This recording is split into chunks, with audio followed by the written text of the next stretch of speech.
Hi ಗುರು, ನಮಸ್ಕಾರ. ನಾನು ನಿಮ್ಮ ಧಾರವಾಡ ಹುಡುಗ. ಗಾಡಿ ಲೋಡಿಂಗಿಗೆ ಬಂದಿದ್ದೆ ಬೆಳಗಾವಿನಲ್ಲಿ. ಶಿವನಹಳ್ಳಿ ಪೈಪ್ ತುಂಬಕ್ಕೆ. ಶಿವನಹಳ್ಳಿ ಪೈಪ್ ಪೂನಾಗೆ ಲೋಡ್ ಆಗ್ತಾಯಿದೆ ಗುರು.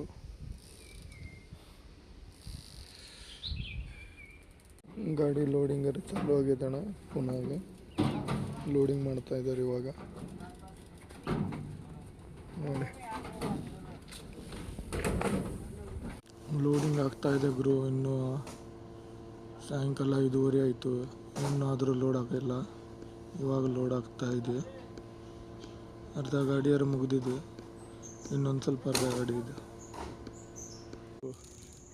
ಅಂತೂ ಗಾಡಿ ಲೋಡ್ ಆಯ್ತು ಗುರು. 7:45 ಆಯಿತು. ಅದ್ರ ಲೋಡ್ ಮಾಡೋಕ್ಕೆ ತಾಡ್ಪಾಡು ಗಿಲ್ಪಾಡೆಲ್ಲ ಬಿಟ್ಟಿದ್ದೀವಿ. ಹಗ್ಗ ಹೊಡಿಬೇಕು ಇವಾಗ. ಹಗ್ಗ ಗಿಗ್ಗ ಎಲ್ಲ ಹೊಡೆದು ರೆಡಿ ಆಗಿದೆ ಗಾಡಿ ಪೂನಾಕ್ಕೆ ಹೋಗೋಕ್ಕೆ. ನೋಡಿ ಗುರು, ಹಗ್ಗ ಗಿಗ್ಗ ಕರೆಕ್ಟ್ ಹೊಡೆದಿನಿಲ್ಲ. ಒಬ್ಬನೇ ಇದ್ದೀನಿ, ಆದರೂ ಹೆಂಗೆ ಬೇಕು ಹೆಂಗೆ ಹೊಡ್ಕೊಂಡಿದ್ದೀನಿ. ಯಾರಿಗೆ ಚಲೋ ಆಗಿಲ್ಲ ಕಮೆಂಟ್ ಮಾಡಿರಿ, ವಿಡಿಯೋ ಶೇರ್ ಮಾಡಿರಿ, ಫಾಲೋ ಮಾಡಿರಿ.